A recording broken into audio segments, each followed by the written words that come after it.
सलाम है और अल्लाह ने हमें और आपको इसी मजहब में पैदा किया है। ये रब का एहसान है।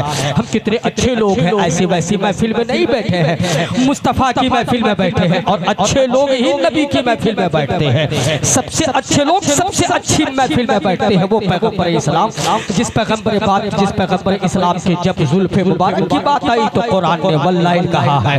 उस मुस्तफ़ा की बात करने जा रहा हूँ जिस मुस्तफ़ा के चेहरे की बात आई तो कुरान ने वद्दुहा से ताबीर किया है। उस नबी की मैं बात करने जा रहा हूँ जिस मुस्तफ़ा की जब सीने मुबारक की बात आई तो कुरान ने अलम नशरह लका सदरक से खिताब किया है। उस नबी की बात करूंगा जिस नबी के सफर की बात आई तो कुरान ने सुब्हानल्लाज़ी असरा कहा है।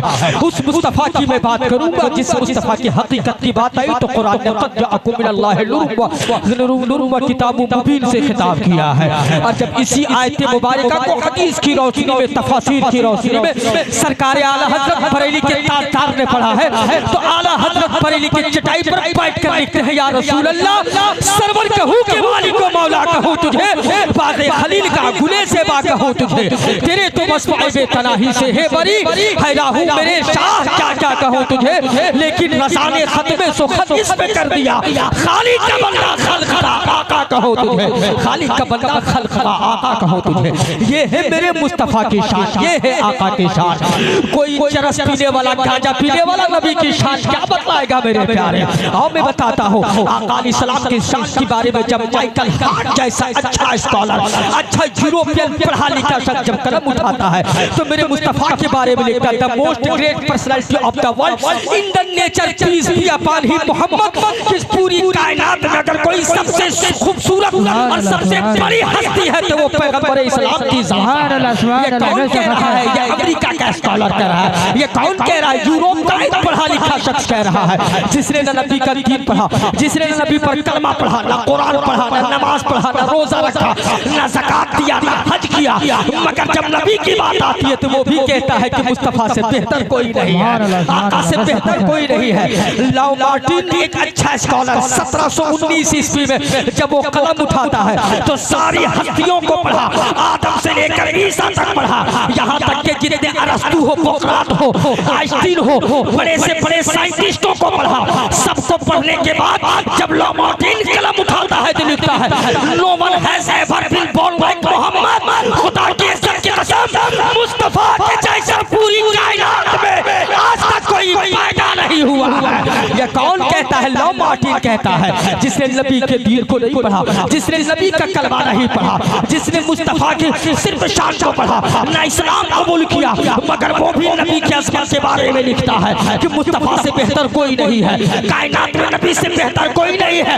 ये महाराष्ट्र में बैठकर कोई गांजा पीने वाला नबी की शान को घटलाएगा, या हैदराबाद के जमीन पर बैठकर अय्याशी करने वाला हमें नबी की शान को क्या बताएगा? ये दासना मंदिर में बैठकर नरसिंह मंदिर जैसा बात वो हमें नबी की शान में क्या बताएगा?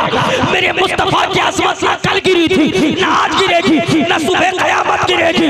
मुस्तफ़ा की अज़मत आयरू गैरू नथु खैरू से हमें सुनने की जरूरत नहीं है। अगर नबी की शान सुननी है तो अल्लामा शाइख सादी शिराज़ी से पूछो। अल्लामा शाइख सादी शिराज़ी कहते हैं, या रसूल अल्लाह, या रसूल अल्लाह, बलगल औला बे कमालिही, कशफत तुजा बे जमालिही, हसनत जमीलो खिसालिही, सल्लू अलैहि व आलिही। अल्लामा शाइख सादी शिराज़ी कहते हैं, हजरत फैज़ाने हुजूर सैयद शहाबुद्दीन साहब बाबा, नारे तकबीर, नारे रिसालत। मोहब्बत के साथ समझ में आ रही है बात समझ में आ रही, मोहब्बत के साथ कहे या रसूल अल्लाह, और जोर से कहे या रसूल अल्लाह, तो कौन हमें क्या समझाएगा? अल्लामा शादी शराज़ी कहते हैं, बलगल औला बे कमालिही, कशफत तुजा बे जमालिही, हसनत जमीओ खिसालिही, सल्लू अलैहि व आलिही। या रसूल अल्लाह, दुनिया के जितने हसीन चेहरे हैं सब एक तरफ, आमना के लाल का तलवा एक तरफ। ये ये है नबी की शान। इसलिए हमें समझना होगा नबी की अजमत को, हमें हमारे बच्चों को समझाना होगा कि अजमत रिसालत मुस्तफ़ा क्या है, नामुस रिसालत मुस्तफ़ा क्या है। हम जिए तो मुस्तफ़ा के लिए, मरे तो मुस्तफ़ा के लिए। मरने से कौन डरता है यार? तुम तो डरते हो कि नबी की शान कहीं बोलेंगे तो कहीं मार ना दिए जाए। तुम डरते हो कि कहीं नबी की शान बुलंद ना करे और नबी का जिक्र करे तो जेल में बंद कर दिए जाओगे। मुझे जरा ये बताओ, कौन यहाँ पर जीने के लिए आया है? क्या तुम जिंदगी भर के लिए यहाँ आए हो? क्या तुझे मरना नहीं है? मरो तो इस शान से मरो कि कब्र में जाने के बाद फरिश्ते को ये गवाही देने की जरूरत ना पड़े। जब फरिश्ते सवाल करें कि बताओ ये कौन है, तो अगर मुस्तफा ये कह दे छोड़ दो कि मेरा वो गुलाम है जो मेरी इज्जत के खातिर दुनिया में मरते आया है, मेरे नाम को बुलंद आया है। नारा रिसालत। अल्लामा आसिफ साहब किबला, अल्लामा आसिफ इस्माइल साहब किबला। नारा तकबीर, नारा रिसालत। अल्लामा इकबाल साहब किबला। शहदाए रसूल कॉन्फ्रेंस, शहदाए रसूल कॉन्फ्रेंस। नारा तकबीर, नारा रिसालत। बात समझ में आ रही है? बात समझ। मेरा नाम मोहम्मद इकबाल अहमद है। बस आसिफ, चूंकि मुझे नाम चुराने की आदत नहीं है। हाँ, नाम चुराने की मेरी आदत नहीं है। हाँ, बुजुर्गों का फैजान है। हजरत शबील अख्तर साहब का किबला का चेहरा देखिए, मुस्कुरा रहे हैं। क्यों? मालूम है ये नाते नबी की बरकत है। शाहनवाज हसन का चेहरा देखिए, ये मुस्कुराता हुआ चेहरा, ये नाते नबी की बरकत है मेरे प्यारे। इसलिए हमें अपने बच्चों को बताना होगा अज़मत रिसालत क्या है। आपको शायद नहीं मालूम है। आओ मैं खलीफा दोम की बात करता हूँ। ये कौन है खलीफा दोम? सैयदना उमर की मैं बात करता हूँ। हजरत उमर फारूक रज़ी अल्लाह तआला अन्हु का ज़माना है। वो हजरत उमर जो मदीने की गलियों में जो हुकूमत कर रहे हैं, जिनकी तारीख ये है 400 मुरब्बा मील का मालिक है उमर, मगर सोता है तो मदीने की टूटी हुई चटाई पर सोता है। मदीने की मिट्टी पर बैठ कर इंसाफ किया करता था। यहाँ तो आज कोई एक विधायक बन जाए तो पावर इतना कि लगता है जैसे कि अब हम पूरे ज़मीन और आसमान को अपने पैरों तले रौंद देंगे। मगर आओ हजरत उमर फारूक की बात करता हूँ। 400 मुरब्बा मील का मालिक है उमर, उमर का ज़माना है। कैसे हमें मोहब्बत होनी चाहिए मुस्तफ़ा से। काश अगर हम समझ लें अपने नबी को तो किसी की औकात नहीं है जो नबी की शान में गुस्ताखी करेगा, किसी की हैसियत नहीं है जो मुस्तफ़ा को बुरा भला करेगा, किसी के अंदर इतनी जुर्रत नहीं है जो नबी की शान में गुस्ताखी करेगा। उमर का ज़माना है, मदीने की गली है, मदीने की रेतीली ज़मीन पर 8 साल 10 साल के छोटे छोटे बच्चे खेल रहे हैं। और से सुनना मेरे बाबू, मैं चाहता हूँ मेरे 10 साल के बच्चे के अंदर भी इनकलाब आए, 12 साल के बच्चे के अंदर इनकलाब आए, 20 साल के बेटी के अंदर भी इनकलाब आए, 25 साल के बेटी के अंदर भी इनकलाब आए, 12 साल के बहन के सीने में भी सैयदा फातिमा का किरदार आए। मेरा मकसद ये है, इस्लाम का मकसद ये है, हबीबे मिल्लत का मकसद ये था, सरकार मुजाहिद मिल्लत का मकसद ये था। हजरत अल्लामा शहाबुद्दीन सैयद शहाबुद्दीन जिस की बारगाह में आप आए हैं, उनका भी मकसद यही था मेरे प्यारे। 8 से 10 साल के बच्चे मदीने की रेतीली जमीन पर खेल रहे हैं। खेलते खेलते देखते हैं कि बगल में एक पादरी बैठा है। पादरी जो ईसाइयों का पाप होता है, जो पाप का फादर होता है, जो चर्च का मालिक होता है, उसी ईसाई के बगल में बैठा है। बच्चों का खेलने का सामान खेलते खेलते उस ईसाई आलिम के पास चला गया। बच्चे दौड़कर पादरी के पास गए और पादरी के पास जाके कहते हैं, ए पादरी, ये सामान हमारा है, हमें दे दो। हम बच्चे हैं, ये हमारे खेलने की चीज है, हम बच्चे इससे खेला करते हैं, ये तुम क्या करोगे? पादरी ने कहा नहीं दे सकता। कहा नहीं दोगे? कहा नहीं दूंगा। बच्चों ने कहा पादरी जिद क्यों करते हो, ये तो हमारे खेलने की चीज है ना, ये तो हमें दे दो ना। पादरी ने कहा नहीं दूंगा। बच्चों ने कहा सुन ना दो तो कोई बात नहीं, मगर इतनी बात याद रखना, हम मुस्तफा के कलमा पढ़ने वाले लोग हैं, हम नबी के दीन पे मरने वाले लोग हैं, हम छोटे छोटे बच्चे आमना के लाल का कलमा पढ़ते हैं, अब तो दे दो। पादरी ने तो सामान ना दिया, मगर जैसे ही नबी का नाम सुना मुस्तफा को गालियां देने लगा, मुस्तफा को बुरा भला कहने लगा, नबी की शान में गुस्ताखियां करने लगा। जब बच्चों ने ये देखा कि ये सामान तो ना दिया मगर कोई बात ना थी, मगर मेरे मुस्तफा को गाली दे रहा है। 8 से 10 साल के बच्चों के अंदर इतना जलाल आ गया, इतना जलाल आ गया कि उसी रेतीली जमीन पर पादरी को पटक पटक कर इतना मारा कि पादरी दम तोड़ देता है। पादरी की की मौत हो जाती है, पादरी कत्ल कर दिया जाता है। जैसे ही पादरी की मौत होती है, सारी ईसाइयत एक जगह इकट्ठा हो गई और सब दौड़ करके पहुंचते हैं हजरत उमर के पास। उमर कहते हैं, पादरियों के मानने वालों, ये ईसाइयों, आज क्या रास्ता भूल गए हो? आज कैसे आया हुआ मेरे दर तक? आज मेरे पास कैसे आए हो? पादरियों के मानने वाले तमाम ईसाइयों ने कहा, उमर हमें इंसाफ चाहिए, आपकी बारगाह में फैसला लेकर के आया हो, हमें इंसाफ चाहिए। उमर ने कहा, बोल क्या बात है? तमाम ईसाइयों ने कहा, सुन जरा, मदीने के छोटे छोटे बच्चे हैं, 8 साल 10 साल 12 साल उनकी उम्र है। कहा हुआ क्या? पादरी के मानने वाले तमाम ईसाई कहते हैं, आपके मदीने के बच्चों ने हमारे पादरी को इतना मारा है कि उसके मारने की वजह से पादरी की मौत हो गई है, हमें खून का बदला चाहिए। खून का बदला खून से लिया जाएगा, मौत का बदला मौत से लिया जाएगा। बच्चों ने पादरी का कत्ल किया है, हम भी बच्चों को कत्ल करेंगे। बच्चों ने पादरी को मारा है, हम भी बच्चों को मारेंगे। उनके मारने की वजह से पादरी की मौत हो गई है, मौत की सजा मौत होनी चाहिए। पादरी कहता है, हजरत उमर फारूक कहते हैं कि ठीक है, ये फैसला यहाँ नहीं होगा, अगर ये फैसला करवाना है तो चलो जो मदीने का काजी है, मदीने के काजी के पास चला जाए। हजरत उमर फारूक ने खबर भेजवा दी, मदीने के काजी अमीरुल मोमिनीन उमर फारूक आ रहे हैं, कोई मुकदमा लेकर के आ रहे हैं, मुकदमे का इंसाफ चाहते हैं। काजी भी अपने वक्त पर अपनी मसलक पर बैठ चुका है, उमर भी साथ निकले हैं, मदीने के बच्चे भी साथ हैं, ये पूरी ईसाइयत एक साथ है। सैयदना उमर फारूक ने जैसे ही मदीने के काजी के दरवाजे के पास कदम रखा है, काजी ने उमर फारूक को देखा, उठ करके खड़े हो गए। उमर कहता है, ए मदीने के काजी, तू मुझे देखकर क्यों खड़ा हो गया? हजरत काजी कहते हैं, अमीरुल मोमिनीन आप हैं, उमर फारूक आप हैं, इसलिए आपको देख के मैं खड़ा हो गया। उमर कहते हैं, ना सुन, आज मैं अमीरुल मोमिनीन होने की हैसियत से तेरे पास नहीं आया था, मैं तो मुकदमा लेकर के आया था, मगर तू मुझे देख करके खड़ा हो गया। लगता है तू डर की वजह से फैसला करेगा, लगता है तू मुझे देख कर डर गया है। डर कर जो फैसला करे वो मदीने का काजी नहीं हो सकता, जो चेहरा देख कर फैसला करे वो मदीने का काजी नहीं हो सकता। इंसाफ बाद में होगा, पहले मदीने का काजी बनना जाए तब बेशक बेशक।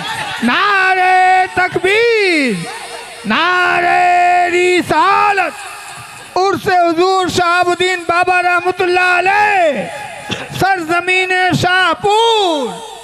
माशाअल्लाह माशाअल्लाह। बोलिए ना, बात समझ में, कितने लोगों को बात समझ में आ रही है? मोहब्बत के साथ कहे या रसूल अल्लाह, और जोर से कहे या रसूल अल्लाह। गौर करें, उमर ने क्या कहा? लगता है तू डर की वजह से फैसला करेगा, तू डर गया है मेरे रूप को देखकर, मेरे जलाल को देखकर, मेरे दबदबा को देखकर, और जो डर कर चेहरा देखकर फैसला करेगा, डर की वजह से फैसला करे, वो मदीने का काजी नहीं बन सकता। पहले काजी बदलो तब फैसला होगा। काश ये प्यार हमारे सोसाइटी में हो जाता, काश ये बात हमारे अंदर आ जाती, काश ये बात हमारे मुआशरे में आ जाती, तो ऐसा नहीं होता। गांव का कोई प्रधान बन जाता है, इलाके का अगर कोई ऊंची कुर्सी पर बैठ जाता है। आज हमारे समाज की क्या हालत है, आज हमारे सोसाइटी की क्या हालत है, आज हमारे मुआशरे की क्या हालत है। अगर मस्जिद का मुतवल्ली हो या मदरसे का भी मुतवल्ली हो, या तो फिर गाँव का प्रधान हो, या तो गाँव का मुखिया हो, या तो वार्ड परिषद हो, उसके पैकेट में 10,000 डालो, फैसला उसके तरफ हो जाएगा। और फिर बेवकूफ कहेगा कि हम तो मुसलमान हैं, प्रधान के पैकेट में 5,000 का चूना चटा दो, वो आपके तरफ बात करने लगेगा, हलाल और हराम नहीं देखेगा। उमर ने कौन सा फैसला सुनाया कि डर की वजह से फैसला नहीं होगा, चेहरा देखकर फैसला नहीं किया जाएगा। काश आज हमारे मुआशरे में अगर ये इंसाफ होता तो आज हमें दर की ठोकरें नहीं खानी पड़ती, आज हमें चोर चक्कों की तरह चेहरा छुपाने की जरूरत नहीं होती। मदीने का काजी बदल दिया गया। जैसे ही मदीने का काजी बदला, हजरत उमर फारूक सामने है। अब कहते हैं, अब बोल क्या मामला है? ईसाइयों ने कहा, मामला ऐसा है हुजूर कि आपके बच्चों ने हमारे पादरी को मारा है, इनके मारने की वजह से पादरी की मौत हो गई है। कहा क्या चाहते हो? कहा मौत का बदला मौत से लिया जाएगा, खून का बदला खून से लिया जाएगा, कत्ल का बदला कत्ल से लिया जाएगा। उमर कहते हैं, चुप चुप चुप, जब से सुन रहा हूँ बच्चों ने मारा, बच्चों ने मारा। एक बार बच्चों से तो भी पूछ लिया जाए, एक बार अपने बच्चों से भी तो पूछ ले कि बच्चों ने मारा कि नहीं मारा। तमाम बच्चों को एक लाइन में खड़ा कर दिया गया। 10 से 12 साल बच्चों की उम्र है, मगर बाहर जज्बा देखो, मुस्तफा की मोहब्बत देखो, आका की शान देखो, तमाम बच्चे बैक सवार होकर कहते हैं। उनसे पूछा गया, बाबू बोल, क्या तुम लोगों ने मारा है? क्या तुम्हारे मारने की वजह से पादरी की मौत हो गई है? बच्चों ने कहा, अमीरुल मोमिनीन, हाँ, हमारे मारने की वजह से पादरी की मौत हुई है, मगर रीजन सुनिए, मगर वजह सुनिए, मगर सबब सुनिए। उमर कहते हैं, बताओ तुम लोगों ने क्यों मारा है? वो तमाम बच्चे कहते हैं, अमीरुल मोमिनीन, मेरा हम बच्चे खेल रहे थे, हमारा खेलने का सामान पादरी के पास गया। पादरी को जब हमने सामान अपना मांगा, पादरी ने ना दिया। पादरी सामान ना देता कोई बात ना थी, पादरी हमारी चीज ना देता कोई बात ना थी, मगर पादरी मेरे नबी को गाली दे रहा था, पादरी मेरे मुस्तफा की शान में गुस्ताखी कर रहा था। वो बच्चे कहते हैं, अमीरुल मोमिनीन, पादरी मेरे बाप को गाली देता, हम बर्दाश्त कर लेते। पादरी मेरी माँ को गाली देता, हम बर्दाश्त कर लेते। पादरी मेरे जिस्म को काट देता, हम बर्दाश्त कर लेते। पादरी मेरी बहन को गाली देता, हम बर्दाश्त कर लेते। पादरी मेरे बाजुओं को काट देता, हम बर्दाश्त कर लेते। पादरी मेरे सीने में तलवार से मारता, हम बर्दाश्त कर लेते। मगर पादरी ने जैसे ही मेरे मुस्तफा के शान में गुस्ताखियां करने लगा, हम बर्दाश्त ना कर पाए और नबी की शान को देखते हुए पादरी को पटक पटक कर इतना मारा कि पादरी दम तोड़ दिया। नारे तकबीर, नारे रिसालत। उर्से हुजूर सैयद शहाबुद्दीन शाह रहमतुल्लाह अलैह, सरजमीने शाहपुर, ख्वाजा का हिंदुस्तान, मसलके आला हजरत। माशाअल्लाह माशाअल्लाह। कहा बस इसी वजह से उमर कहते हैं मामला ये था। कहा उमर कहते हैं चल निकल, फैसला हो गया, तू मेरे नबी की शान में गुस्ताखी करेगा और बच्चे तुझे छोड़ कैसे देंगे। ये जज्बा था मेरे प्यारे। क्या आज 12 साल के बेटियों के अंदर ये जज्बा है? क्या आज हमारे जवान के अंदर ये मोहब्बत है? क्या आज हमारे जवानों के अंदर नबी के हवाले से ये बातें पाई जाती है? नहीं, हम नाम के मुसलमान हो चुके हैं। वजह यह है कि हमने पढ़ा नहीं, न हमने कुरान सीखा, न हमने दीन को पढ़ा, न दुनिया को पढ़ा। हमने कुछ नहीं किया दुनिया में आने के बाद, सिर्फ हमने इधर उधर के काम में अपने दिन को गुजारा है। जरा गौर करें, इसी उर्से मुकद्दस के कैंपस में मदरसा भी है, स्कूल भी है। हमारे बेटे को तो हाफिज कुरान भी होना चाहिए था, हमारे घर की बहनों को हाफिज कुरान होना चाहिए था, हमारे घर के बच्चों को आलिम दीन भी होना चाहिए था, डॉक्टर भी होना चाहिए, इंजीनियर भी होना चाहिए। मगर जरा गौर करें, बुजुर्गों में अगर देखा जाए, वो माशाअल्लाह चंद ऐसे बुजुर्ग हैं जिन्होंने आपके लिए आपकी जमीन की सिंचाई की है, आपके लिए आपका काम किया है। वरना जरा गौर करें, दुनिया में बहुत सारे आए मगर काम की किसी ने नहीं किया। अभी हाल फिलहाल आपने सुना होगा वो कश्मीर मेडिकल कॉलेज का मामला, आपने क्या गौर नहीं किया? कश्मीर मेडिकल कॉलेज में एक वक्त में नीट के एग्जाम में 52% यानी कि 50 में से 52 में से 48 मुस्लिम बच्चों ने क्वालिफाई किया था। मगर उस नीट के एग्जाम में जब बच्चों का एडमिशन उसको कॉलेज में होता है तो उन्हें निकाल दिया जाता है। क्यों मालूम है? खैरों ने कहा कि ट्रस्ट हमारा है, पैसे हमारे हैं, तो फिर इस कॉलेज में मुस्लिम के बच्चे क्यों पढ़ेंगे? इस कॉलेज में मुस्लिम के बच्चे क्यों पढ़ेंगे? संविधान के एतबार से उन लोगों ने गलत बात कही, संविधान के एतबार से गलत किया। मगर अगर जाती तौर पर देखा जाए तो उसका फैसला सही है, उसका काम सही है, पैसा उसका है, रुपया उसका है, कॉलेज उसका है, तो आपके बच्चों को वो क्यों पढ़ाएगा? आप लोगों ने अभी तक क्या किया है? आपके पास तो बहुत सारे मिल्लत है, सरकार मुजाहिद मिल्लत ने तो आपको अपना मदरसा दे दिया था, हबीब मिल्लत ने आपके दिल की आबियारी की थी, असद मिल्लत ने आपको अपनी शरीफ दे दिया था, अल्लामा तौकीर रज़ा खान आपके लिए जेल के वादियों के अंदर सड़ने लगे, अल्लामा कमर गनी उस्मानी नामूसे रिसालत के खातिर आज तक भी जेल के सलाखों के अंदर है। मगर ये रोटी सेकने वाले जो मिल्लत है, जो कौम को लड़वाने वाले लोग हैं, उनसे दूर रहो और अपना लीडर पैदा करो। जिस दिन तुमने अपना लीडर पैदा कर लिया, बंगाल के जमीन पर भी हुकूमत तुम्हारी होगी। बेशक। नारे तकबीर, नारे रिसालत। उर्से हुजूर सैयद शहाबुद्दीन शाह रहमतुल्लाह अलैह, सरजमीने शाहपुर, शाहपुर के सुन्नी मुसलमान। बात समझ में आ रही है? माशाअल्लाह माशाअल्लाह। अपना लीडर पैदा करो। एक अनपढ़ लीडर की क्या औकात होती है आपको नहीं मालूम है।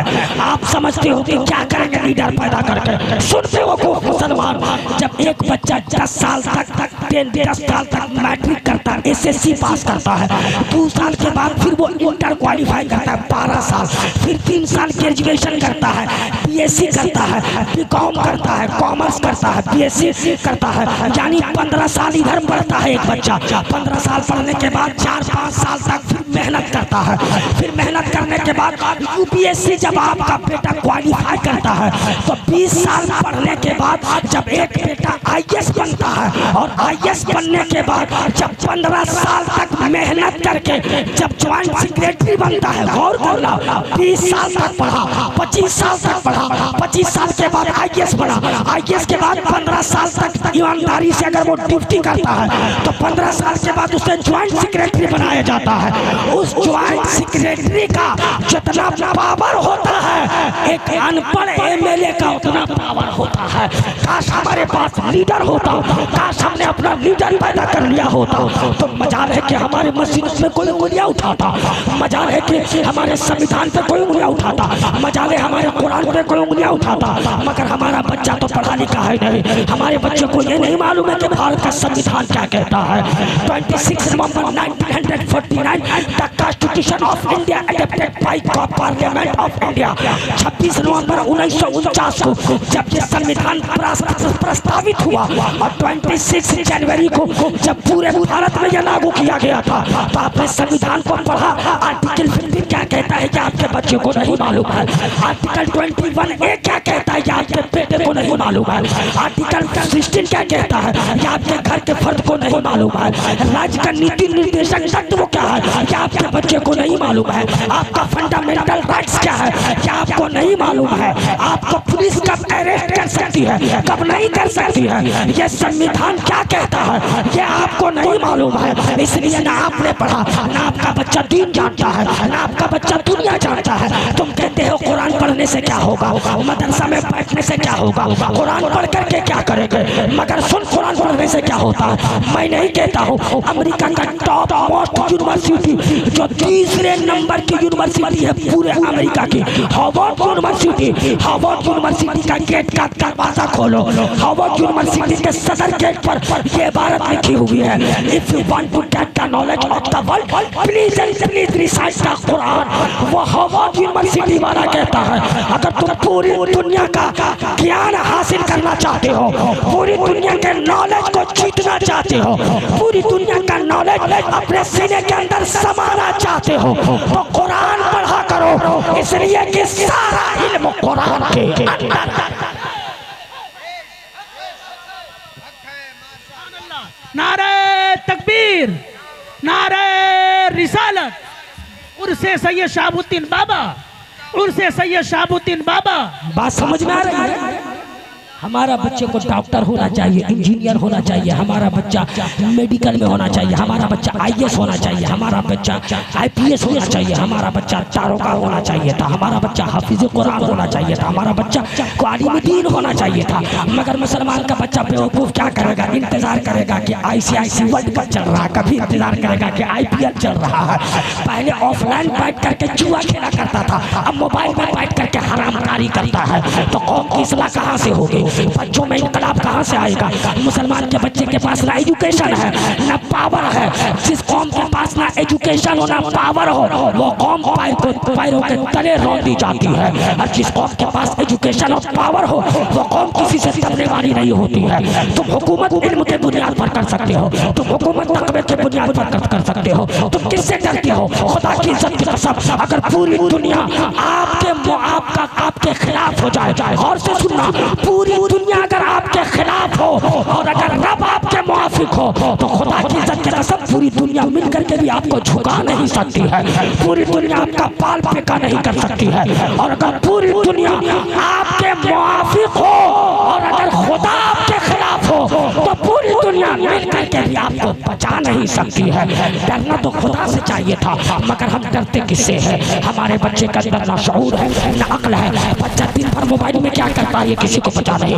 बच्चा फेसबुक में क्या करता है, घर की बेटी फेसबुक में क्या करती है, घर का बेटा ट्विटर पे क्या करता है ये नहीं मालूम है। यही होता है कि जब जिहाद के चक्कर में एक मुस्लिम बच्ची ईमान को बेच करके, चाहे वो पटना भागलपुर की रहने वाली हो, चाहे वो कलकत्ता बंगाल से ताल्लुक रखती हो, चाहे वो झारखंड से ताल्लुक रखती हो, जब इसी ईद का महीना था, ए मेरी कौम की बेटी हो, तुम 20,000 के मोबाइल के लिए अपने इज्जत का सौदा करती हो। तुम 20,000 मोबाइल के लिए किसी भड़वे के चक्कर में ईमान को बेच करके दूसरों के साथ भागना पसंद करती हो। सुन जरा सैयदा फातिमा का किरदार सुनो। ईद का दिन है, कल ईद होने वाली है। सब लोगों ने कहा, मुस्तफा फरमाते हैं क्या बेटी कल ईद है? सैयदा फातिमा कहती है बाबा जान कल ईद होगी, हर हाल में ईद होगी। मुस्तफा कहते हैं बेटी क्या तुमने चांद को देखा है? सैयदा कहती है बाबा जान मैंने चांद को नहीं देखा। हजरत पैगंबर इस्लाम कहते हैं बेटी तब तुम कैसे गवाही दे सकती हो कि चांद हो चुका है और कल ईद है? सैयदा फातिमा कहती है बाबा चांद मैंने नहीं देखा मगर कल ईद होगी। मुस्तफा कहते हैं तुमने चांद नहीं देखा। सैयदा कहती है बाबा जा जिस चांद की तरफ खैर महरमों की निगाहें उठती हो दिन भर में, मैं उस चांद की तरफ कभी नजर उठा करके नहीं देख सकती हूँ। ये सैयदा फातिमा का किरदार था। मुसलमान का बच्चा क्या करेगा? गलती से मैट्रिक पास करेगा, इंटर पास करेगा, उसके बाद एक मोबाइल मिलेगा, मोबाइल में जो भी लूडो लोड करेगा, या तो IPL में सट्टे लगाएगा, या तो ताश खेलेगा, या तो जुआ खेलेगा। ये सब काम में अगर महारत हासिल नहीं कर पाया, बेवकूफ तो पढ़ा तो था नहीं, नौकरी कौन देगा उसे?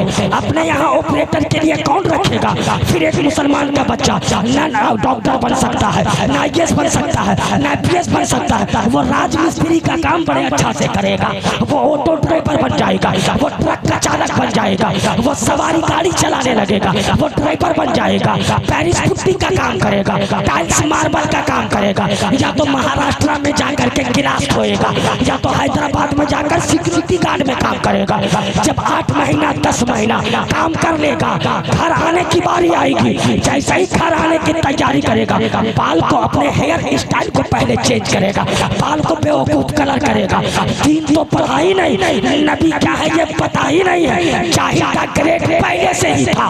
10,000 पैकेट में 4 कमला पसंद गुटखा एक पैकेट में रखेगा, 10,000 रुपया पैकेट में, एक छोटा सा मोबाइल पैकेट में, एक फर्स्ट क्लास की टिकट कटाने की उसकी हैसियत नहीं होती है। वही 100-150 रुपया वाला एक टिकट खरीद करके टॉयलेट के पास खिड़की के पास बैठेगा, बंदरों की तरह उचकेगा, कभी इस कैंपस में कभी उस कैंपस में, कभी इस डब्बे से उस डब्बे में, कभी खिड़की पे लटकेगा, कभी विंडो पे लटकेगा, कभी गेट पे लटकेगा, और उसी वक्त रील्स बनाएगा और लोगों को दिखाएगा कि मैं घर आ रहा हूँ। जैसे ही हावड़ा के स्टेशन पर या खड़गपुर के स्टेशन पे घर आने के बाद जैसे ही उतरेगा, रील्स बनाएगा, और रील्स बनाने के बाद आपका बेटा डालेगा दबदबा था, दबदबा है, दबदबा रहेगा। एक चाहिए ग्रेड क्या चोरी करने वाले मुसलमान से दबदबा बनेगा? क्या ज़ना करने वाले मुसलमान से दबदबा बनेगा? गांजा पीने वाले मुसलमान से दबदबा बनेगा? छोकरीबाजी करने वाले मुसलमान से दबदबा बनेगा? ताश के अड्डों को और शराब के बोतलों को खोल कर पीने वाले मुसलमानों से दबदबा बनेगा? माँ बाप को गाली देने वाले मुसलमान से दबदबा नहीं बनेगा? बहन के हक मारने वाले मुसलमानों का दबदबा नहीं बनेगा?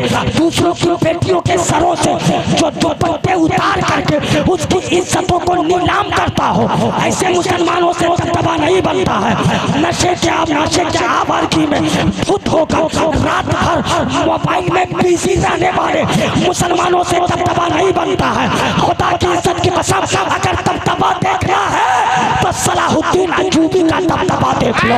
वो सलाहुद्दीन अय्यूबी जो तो तन्हा मगर हजारों सलाहियों के ऊपर भारी पड़ता था। दबदबा इसको कहते हैं। दबदबा देखना है तो मोहम्मद बिन कासिम का दबदबा देख लो। वो 17 साल का जवान जिसकी मोछें भी नहीं आई थी मगर तन्हा हिंदुस्तान की जमीन पर अरब के समंदरों को चीरते हुए राजा जाहिर के दरबार में आया था।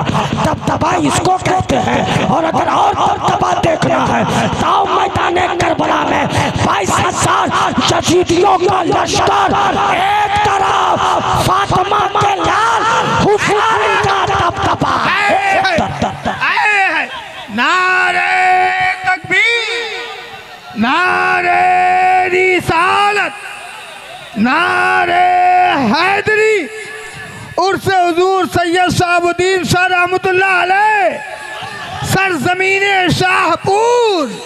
माशाअल्लाह माशाअल्लाह, बहुत उम्दा माशाअल्लाह। इसको दबदबा कहते हैं। इसको वक्त मेरा खत्म हो गया, 2-4 मिनट और मेरे गुफ्तगू खत्म। याद रखना, मुस्तफ़ा ने कहा education is the power, education is the life. इल्म ही नूर है, इल्म ही रोशनी है। बच्चों को पढ़ाओ, अच्छी तालीम दो, अच्छी तरबियत दो। जिस बेटी के सीने में सैयदा फातिमा का किरदार आ गया, याद रखना बेटियां बड़ी प्यारी होती हैं, उनको सींचने की जरूरत है, उनको तरबियत देने की जरूरत है, नबी का दीन पढ़ाने की जरूरत है। जिस बेटी के सीने में सैयदा फातिमा का किरदार आ गया, खुदा की इज्जत की कसम, बेटी मरना पसंद करेगी मगर इस्लाम छोड़कर किसी चूहाड़ के साथ भागना पसंद नहीं करेगी। वो कब होगा? जब बेटियों के सीने में सैयदा फातिमा का किरदार हो, आयशा का किरदार हो, जब बेटियों के सीने में इमाम हसन का किरदार हो, जब आपके शहजादे के सीने में इमाम हुसैन का किरदार हो, उमर का किरदार हो, सिद्दीक का किरदार हो, सैयदना मुजाहिद मिल्लत का फैजान वैसा ही नहीं मिलेगा। सैयदना मुजाहिद मिल्लत और हबीब मिल्लत का अगर फैजान आप लेना चाहते हैं तो गुनाहों से तौबा करें, गुनाहों से तौबा करें, खुदा की बारगाह में रोए, गिड़गिड़ाएं, याद करें उस परवरदिगार को। जिस दिन आपने रब को समझ लिया, कुरान को समझ लिया, इस्लाम को समझ लिया, याद रखना दुनिया में कोई ऐसा माई का लाल नहीं पैदा हुआ है जो आपको झुका सकता है। आपको वो तकलीफें इस्लाम के लिए बर्दाश्त नहीं करनी पड़ी है जो सैयदना हजरत बिलाल हबशी ने बर्दाश्त किया है। कोड़े खाते रहे मगर कहते रहे अल्लाह एक है, अल्लाह एक है, अल्लाह एक है। ये सीने में बसा मेरे प्यारे। मैं अपनी कौम की बेटियों से कहना चाहूँगा, मेरी कौम की बहनों, मेरी कौम की बेटियों, एक माँ बाप बड़ी मेहनत और मुशक्कत के साथ तेरी परवरिश करते हैं। एक बाप भूखा रहना पसंद करता है मगर अपनी बेटियों को कभी भूखा रखना पसंद नहीं करता। इस ईद के महीने में गौर करना, एक बाप की औकात होती है कि वो बाप भी 5,000 का कपड़ा पहनकर ईदगाह जाए। उस बाप की हैसियत है कि वो बाप भी 10,000 का लिबास पहन करके ईद की नमाज पढ़ने जाए, मगर बाप पुरानी शर्ट, पुरानी कमीज, पुरानी लुंगी पहन करके ईद की नमाज पढ़ने जाता है। जो मालूम है कि अगर मैं महंगे लिबास पहनूंगा तो मैं अपनी बेटी को क्या पहनाऊंगा, अपने बच्चों को क्या पहनाऊंगा। मेरी कौम की बहनों गौर कर, एक बाप तेरे लिए कितनी कुर्बानियां पेश कर रहा है और तू अपने बाप को क्या दे रही है। तू अपने बड़े भाई को समाज में रुस्वा कर रही है। अपने बाप का सर कभी समाज में झुकने मत दो। तू भाग करके पुणे में अपना घर बसा लेगी, तू भाग करके शादी करके महाराष्ट्र में अपना घर बसा लेगी, तू भाग करके शादी करके यूपी में जाकर किसी और के साथ तो रहने लगेगी, मगर खुदा की इज्जत की कसम तेरे भागने की वजह से तेरा भाई कभी समाज में सर उठा करके चल नहीं सकता है, तेरा बाप कभी समाज में सर उठा करके चल नहीं सकता है। इसलिए मर जाना पसंद करो, इस्लाम बेच करके किसी के साथ भागना पसंद मत करो। इसलिए मेरे प्यारे, दूसरों से बात करना, अटैचमेंट होना, अफेयर होना दुनिया की बात नहीं कहता। मुस्तफा ने कह दिया हराम है, हराम है तो हराम है। इन बातों से हमें बच्चे हरामकारी बदकारी से बच्चे कुरान की तिलावत करें, बच्चों को अच्छे स्टैंडर्ड तालीम दे।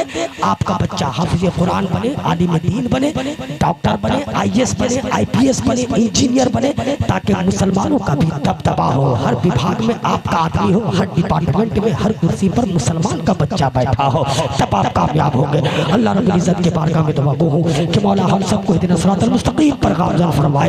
इंशाअल्लाह कभी मौका फिर हाथ आया तो फिर लंबी गुफ्तगू होगी। मैं इन चंद बातों के साथ अपनी गुफ्तगू को मैं खत्म करता हूँ। अस्तगफिरुल्लाह मिन कुल्ली ज़ंबि व अतूबु इलैहि। अशहदु अन ला इलाहा इल्लल्लाह व अशहदु अन्ना मुहम्मदन अब्दुहु व रसूलुहु। मुल्के सुखन के शाही तुमको रज़ा मुसल्लम जिस सिमत आ गए हो सिक्के बिठा दिए हैं। इस्लाम जिंदाबाद, इस्लाम जिंदाबाद।